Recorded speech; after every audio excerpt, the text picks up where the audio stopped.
What is Strike Force? So Strike Force levels, this is the introduction of non-linearity to the campaign. You're going to get these strike options for these Strike Force levels when you're taking on your campaign. You'll have a choice of these levels. These are the proxy wars that are occurring in the year 2025. You and your Black Ops team, you'll have a choice of which one of these levels you want to go on. In this case, we've chosen Singapore. We're going into Singapore with this Black Ops level. Now, the thing about Strike Force levels is they are entirely new game design. Right now, what you've seen him just do, the player just do here, is he's gone into Overwatch mode. He's looking at it from a strategic vantage point, and he's setting up his markers here. He wants his squad to go here. He can see in red there, you can see the enemy, and you can see what's going on. He needs to secure these 3 positions. So he's getting a lay of the land, he's going to set it up, and then at will, he can move into and play any one of these. Choice, right? So it's like how you can play this level the way you want to play. It's a sandbox level. You can take over the objectives in whatever way you want, in any order that you want. And you can play, you can lose. And you can level, lose. Right? And you can lose. So so obviously in a Call of Duty game, you know, you need to win, right?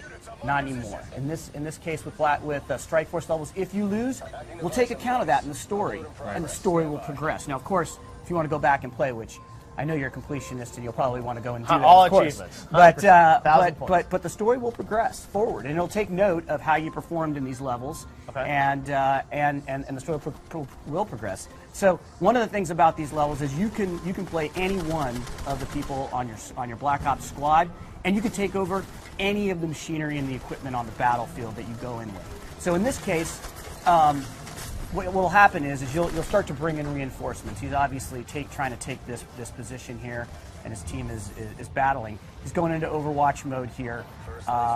He's about to get some new units that are dropped in that he can take over and play with. Wow. Now these Strike Force missions, are they optional? Do you have to play them? How does it work? Yeah, so you will have to play them. However, you'll have a choice about which one of these you want to play, and like I said, they will progress based on whether you succeed or fail. Some of them you may not experience, depending upon how you perform. And these are certain kind of throughout the campaign, you'll have different Strike Force moments or missions that connect to the story. You got it. That's exactly it. And so it's unique in both structure, but also in gameplay. And right here, he's taken over.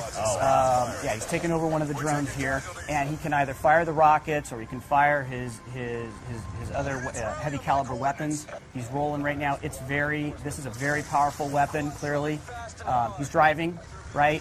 It's a different game mechanic altogether, so you're both driving and you're fighting here. Right. The other side has some of their own drones as well. That's cognitive land assault weapon. That's a very heavy piece of machinery. You have access to that on your side as well in this particular level. So it's amazing that you guys have all these levels that you've sort of inserted throughout the campaign. Now, this one is obviously set in Singapore, and you're going to have them kind of all around the world? They will be in, so without giving up the entire fiction, but there's going to be various areas, geographic locations in the world where these hotspots are occurring in this, like I said, in this year 2025. Right. And the head of JSOC is going to come to you and he's going to lay it all out and he's going to say, this is what's going on, this is what's going on, this is what's going on. Where do you want to go? Make a choice. Make a choice. You'll make a choice, and then the fiction will progress, and it'll take account of your choice. Interesting. All right, so we'll grant a couple times, and you'll get to see. You can really play through this game multiple times. There's a lot of replayability here because of the Strike Force missions. Yeah, no, absolutely. So replayability, not only with the levels, but inside the levels. So right now, the way he's playing this, he's now taken over a quad. He's choosing to play this level in a particular way. So he's flying through this level with the quad, which is just a lot of fun. You can see that he's... So this quad gameplay, is that gameplay that we'll see in the single-player campaign as well, or are you reserving that for Strike Force? So there is quad gameplay in the campaign. What we've showed you is actually it being used as squad backup. Right. Okay. So it's different mechanic altogether. There's a quad right there. Right now you're flying it and you're fighting it. In the campaign in Los Angeles that we showed you guys yesterday, that's squad backup for you. So it's a different gameplay mechanic. So we're able to use the new technology of warfare in the year 2025 in completely different ways depending upon the context here. All right, Marco, I think we're going to have to leave it there. That is Strike Force, though. You got so much coming for Call of Duty Black Ops 2 Strike Force. We saw a campaign yesterday, multiplayer this summer as well, right? Absolutely, and don't forget zombies, Jeff.